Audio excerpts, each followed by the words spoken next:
Welcome back to Killer Fun, where we explore the intersection of crime and entertainment every other week. I'm Christy, and today I have the bonus episode for What the AF, our episode all about the premiere episode of season 2 of The Handmaid's Tale. We had so much to talk about, and today I have a few things for you that didn't make it into the episode. We have flubs. There are a lot of challenging names of actors in this episode. You get to hear some of our break time conversation.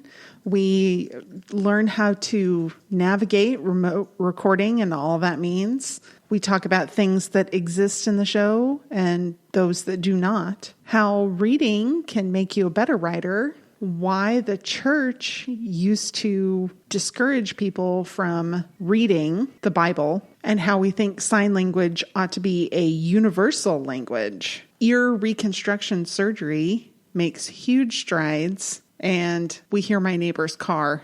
Always fun. But before we get to that, I'd like to invite you to join us on social media. I know this is a strange time. A lot of us are home. A lot of us are essential workers and therefore very busy. But if you need just a little bit of a break, want to connect with somebody, please join us on social media. You can find us on Facebook, Killer Fun Podcast, exploring the intersection of crime and entertainment. You can find us on Twitter at KillerFunPod, or you can send us an email at killerfunpodcast@gmail.com.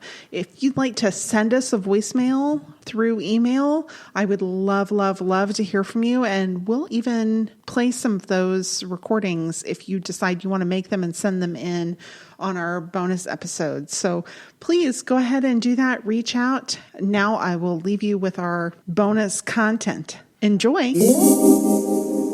Then we have Yvonne we'll see. And then OT Our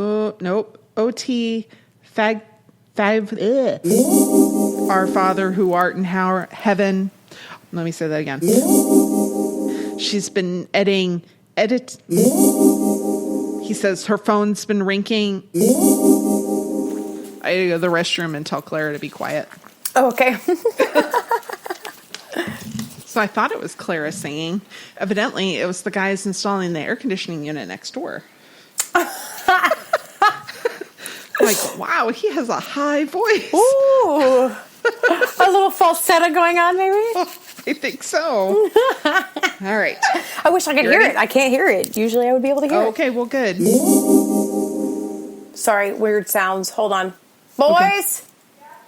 Can you please be quiet? I'm doing podcast. Thank you. All right. All right. There is no Madison Grand Elementary School in Boston. Thank God. Yeah, which is fine. You know, I'm sure whatever school they'd chosen would have still, in that particular world, have been disrespectful to the mother of the child that they sent to the hospital. There's also isn't a University Children's Hospital in Boston. There is a Boston Children's Hospital, which is associated with Harvard Medical School. But, you know, they changed the names a little bit for... Smart. Yeah. It was the thing when I didn't know what I was going to be writing about on a test the next day. I would read this book because it made me a better writer. Oh, that's cool. That's interesting. Yeah. I mean, I think you said that in our first episode that we covered this. And I remember thinking, that's a great idea. Yeah. And that's why I should not read Stephen King. Because he's a great writer, but a terrible writer. And he will tell you this. Like, he admits to this. He doesn't follow any rules. He is totally out there. And, like, if you write like Stephen King, professors will absolutely fail you, even though he's amazing. But I tend to read Stephen King and then go take tests, and that's not good only to write like him. You know, he's not academic at all. But that's a great idea. Ooh, speaking of keeping people from reading the actual Bible... that was a thing for a really long time.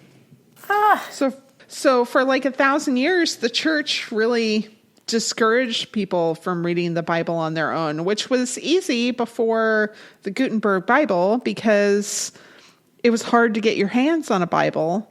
And it was also all written in Latin. Yeah, that was hard. Which made sense at the time when you only had a few copies of something rather than translate it into all the different languages where it was so labor intensive to have another book written because it all had to be done by hand. You make it in Latin and then all the scholars learn Latin and then everybody can read it. I always thought that they should have made sign language universal. Absolutely. It was a missed opportunity. It really was, because if we'd made it universal, then everybody could learn their native language and sign language. Yeah. And then everybody be able to talk to each other. Yeah, it would be great. Yeah. Charades is a poor second language. Yeah. Anyway. We digress. A lot of people wanted to keep the New Testament out of reach of new Christians because they didn't want people to make the connection that Jesus was a Jew. He was a devout Jew. That he never, as far as we know, nothing's written in the Bible that he intended to create another religion. He was a devout Jew, and they didn't want people to make that connection. They wanted him to always think that he'd come to create Christianity. It's really confounding. Yeah. It's confounding, but it's amazing also to see how maybe a good intention at heart can be so either mistaken or just taken and then perverted in implementation. And that's where we have to have a lot of grace for those who made those decisions far back. And we can't just go back and vilify them based on what we know now, but we also have to learn from their mistakes nevertheless and decide to understand that it was not the right way or the proper way to do it. Yep. And Gilead, I think, is a really good example of that because nobody could say boo to Aunt Lydia when she misquoted the Bible because most people didn't have access to read it. Right. And that's the problem. I've always wondered about this and because I have not read the book. I am a viewer only. And so one of the things I always questioned was, did they amend the Bible? Did they change it? Did they redo things? It's because, well, there's definitely translation issues that we have come across over the last centuries. And the Catholic Bible is going to look different than the Protestant Bible, and even some Protestant Bibles sort of look different. And then you look at different translations. And my thought is, have they taken it and tried to change it in a way that she thinks she's quoting scripture now? I don't think so. From what I read from reading The Handmaid's Tale, the original book, and now reading the Testaments, no, she had access to the full and complete Bible, but she knew that other people didn't. Yeah. And then, and then at the very end, June, cut her little tag off of her ear. And I was thinking, they are not very good at reconstructive surgery having to do with cartilage. They never do a good job on ears. I wonder why that is. Well, I don't really know why it is, but they have a new molecular surgery that they can do. This is bananas, man. So this was in bigthink.com. And they're hoping, they've tried it in animals. Poor little bunny got his ear changed because they think they can painlessly reshape cartilage with a particular new technique, which is they put an electrical current through the cartilage and it disrupts something and makes it easy to manipulate, and it evidently doesn't hurt. And then when they take the electrical current away, the cartilage rehardens. That's really weird. Yeah. And they don't need to cut. There's no scarring. And a lot of the time with cartilage, you'll have pocket of blood, like a hematoma kind of thing, form. And that's what causes like cauliflower ear, where it's kind of misshapen and stuff, and because it doesn't heal well. So if they could use this, where they put this electricity through it, they could reshape it without creating those hematomas that cause the disfigurement, and be able to do it relatively quickly and painlessly. Well, that's just, wow. Yeah, so they showed, I saw a little GIF with the article about a little bunny who has one straight ear and one floppy ear now because they tried this procedure out on the little bunny. That's very interesting. The H.H. Holmes, if you're not familiar, oh geez, I gotta wait for the guy's car. Okay. It doesn't matter how we do this. It's just always going to happen. No, it doesn't matter how. It doesn't matter what time of day. Okay. All right. Okay, so don't stop recording. Oh, okay. Okay, because we didn't really do a 3, 2, 1, and because we click, but I can't get your click on mine, so we don't have a bleed. So you might have to sync it from the last. Oh, okay. Right, because there's nothing to sync, really. Except there's that one part where we went check, check, check.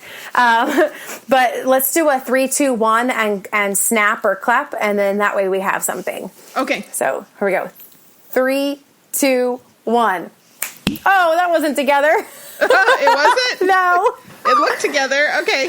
Maybe I should clap then. Let's say 3, 2, 1 together. Ready? Okay. Go. 3, 2, 1.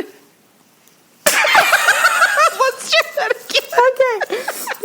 Well, I don't know what kind of delay we're going to have, but we're just trying. It'll be fine. Okay, here we go. Okay. One more time. 3, 2, 1. I don't know. I don't know. I don't know. I know we said one together. In my delays, we said one together. I don't know. You'll figure it out. I will. I'll figure it out. Okay. Well, let's stop recording on 3, 2, 1. Thanks again for joining us. We hope that you're well and happy, and as much as you can be right now. We hope that you'll join us next week when we talk about H.H. Holmes, the very first serial killer that's known in the United States, and he has a wild story. It's awful and fascinating, and, a little break from all the unusual stuff that's happening in our world right now. We hope that you'll join us, and thanks for listening. Da, da, da.